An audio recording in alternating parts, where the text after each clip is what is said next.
Chananan, chananan. Is SportsCenter.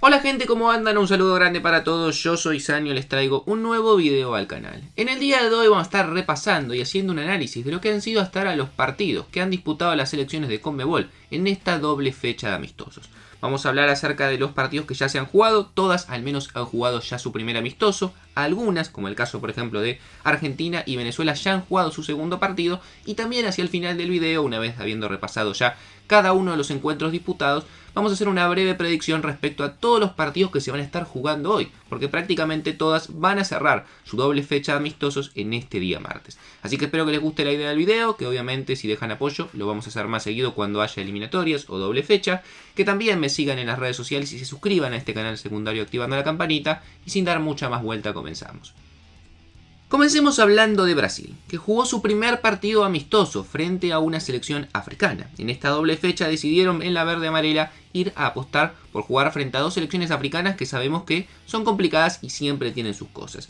El primero de ellos fue frente a Guinea, una selección a priori bastante inferior a Brasil y que la realidad es que en el encuentro se vio también bastante superada. Fue un 4-1 amplio para la selección brasileña, que tuvo en cuanto a sus goleadores a Eder Militao, a Joelinton, este volante interesante que tiene el Newcastle, y a los dos extremos del Real Madrid, tanto a Vinicius como a Rodrigo, y la verdad que fue un partido en el cual no tuvo grandes sobresaltos, lo pudo pasar bastante por encima a una Guinea que la realidad es que no tiene jugadores para poder competir con Brasil, y fue un amistoso en el cual no hay grandes cosas para analizar, teniendo en cuenta que encima Brasil sigue sin un técnico fijo y que andás a ver cuándo finalmente va a terminar convalidándose lo que va a ser la próxima era en la selección brasileña. En cuanto a la selección argentina, ya jugó sus dos amistosos. El primero de ellos fue frente a Australia, una selección que ya había sido rival en la Copa del Mundo de Qatar y que le costó bastante en los octavos porque Argentina le terminó ganando 2-1. La verdad que el partido fue muy similar a lo que fue el partido del Mundial. Un partido trabado, con la diferencia que Argentina lo abre muy rápidamente con un golazo de Lionel Messi al minuto 2, pero la verdad que después fue un partido bastante complicado. No es que Argentina lo paseó ni mucho menos, Australia es una selección bastante buena y que sabe obviamente jugar este tipo de partidos frente a selecciones que a priori son mejores, y lo pudo destrabar Argentina con un muy buen centro de Rodrigo de Paul ya en el segundo tiempo y un cabezazo de Germán Petzela. Pero la verdad que tuvo un momento de zozobra donde Australia inclusive le complicó con la presión y con el juego algunos tramos del partido, pero lo pudo sacar 2-0 con un resultado muy similar a lo que había sido el partido de Qatar. Y en el otro encuentro que jugó frente a una selección bastante más débil como es la selección de Indonesia, el resultado y casi diría que el trámite del partido fue el mismo que el amistoso con Australia. Ganó 2-0 con un gol de Paredes también de mitad de cancha, o en realidad de bastante lejos, un gol que es similar a lo que terminó marcando Lionel Messi en el partido frente a Australia. Posteriormente también en el segundo tiempo, minuto 60, lo termina confirmando el resultado con un gol también de cabeza de un central, en este caso de Cristian Romero, y un partido que a priori parecía bastante más fácil. Es cierto, Argentina rotó prácticamente el 11 completo, jugó con muchos jugadores jóvenes y suplentes para darle rodaje y terminó ganándole a una Indonesia por 2-0 en un resultado que la verdad no te deja mucho para analizar, porque como les digo, rotó muchos jugadores, que eso sí es lo más interesante, darle la chance a jóvenes y jugadores que no venían teniendo la posibilidad, pero sobre todo un rival muy inferior a la Argentina que no le causó ningún tipo de problema.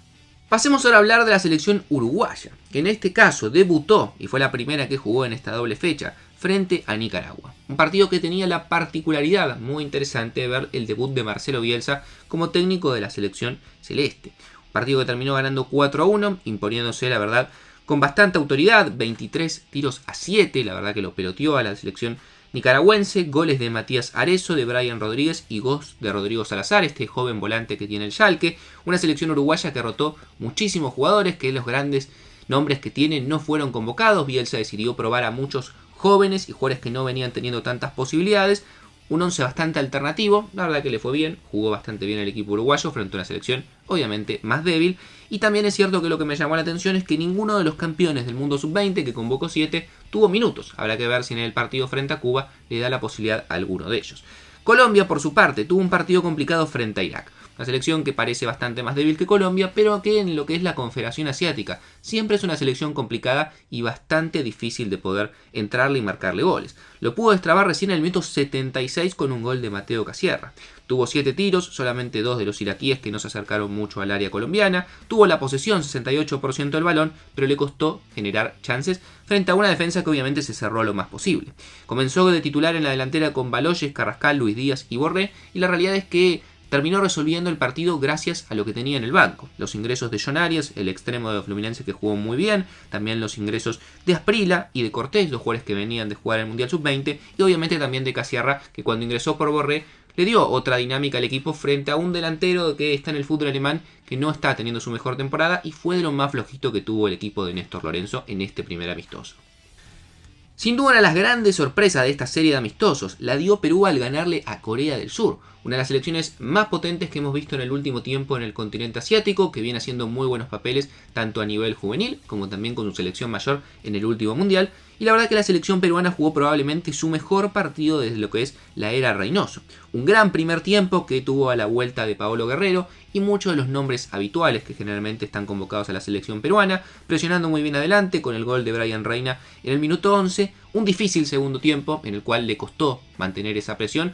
Corea se le arrimó mucho más, tuvo grandes chances y apareció la figura del siempre muy buen arquero que tiene Perú, Pedro Gallese, pero así todo le alcanzó para terminar ganándole 1-0 y obviamente es una gran motivación, porque como les digo, Corea es una selección complicada y ahora se viene Japón, que también obviamente es otra muy buena selección que tiene el continente asiático.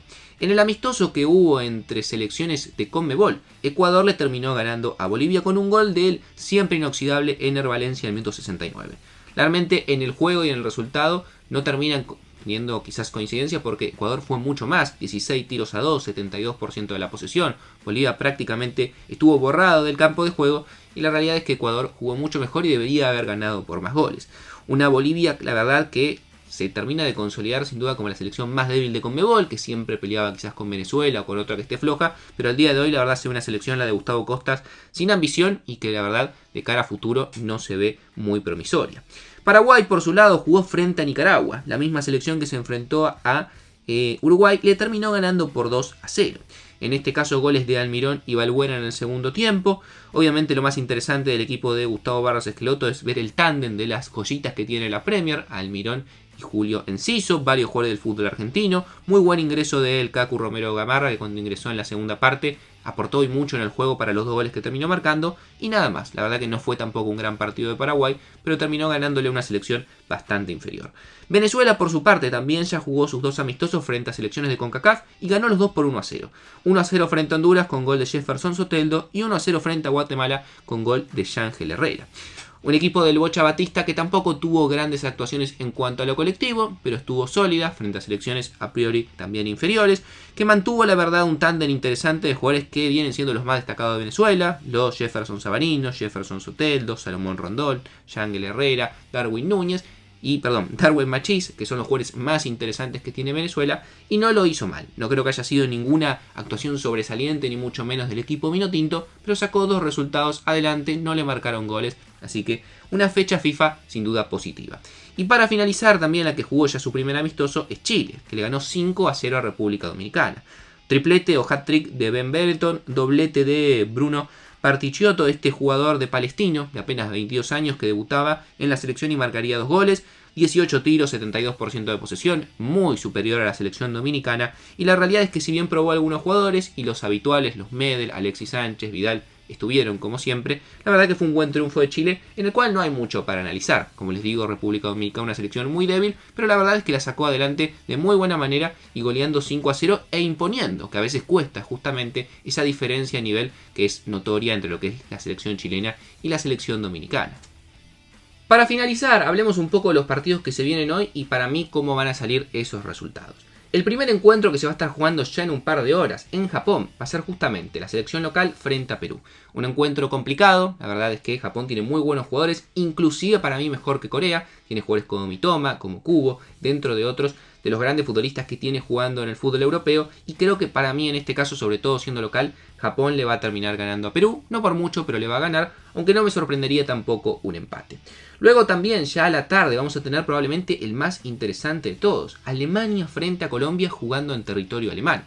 Alemania no viene para nada bien, los últimos partidos que ha jugado amistosos frente a selecciones europeas los ha perdido o los ha empatado frente a Ucrania, frente a Bélgica y el último frente a Polonia. Colombia viene de ganar, pero la verdad es que tampoco me ha parecido de lo más sólido del mundo y creo que en este caso probablemente se pueda dar un empate y si no una ventaja de los alemanes por la mínima. Pero no veo a Colombia ganándole realmente en territorio alemán, aunque podría darse y sería histórico.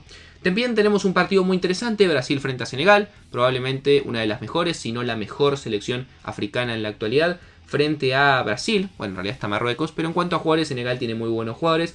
Frente a la selección brasileña creo que va a ser también un partido muy interesante de ver, muy abierto, con muchas chances, porque Senegal no es un tipo de equipo africano que se vaya a cerrar, ni mucho menos, pero creo que Brasil se va a terminar imponiendo en un amistoso que se va a estar jugando en Lisboa, en Portugal.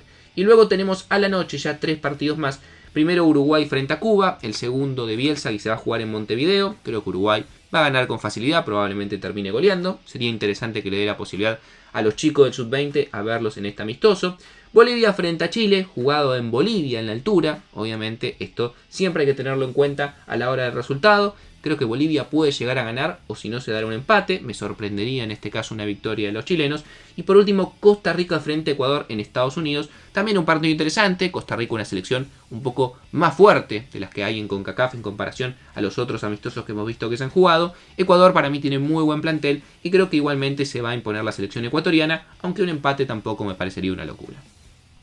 Así que seguramente nos vamos a estar viendo hoy a la noche. La verdad que son todos partidos muy interesantes. Quizás salvo el de Uruguay con Cuba, porque hay una diferencia bastante importante de jerarquía. Los otros 5 son partidos muy parejos, algunos realmente partidazos. Alemania, Colombia en Alemania, Japón, Perú en Japón.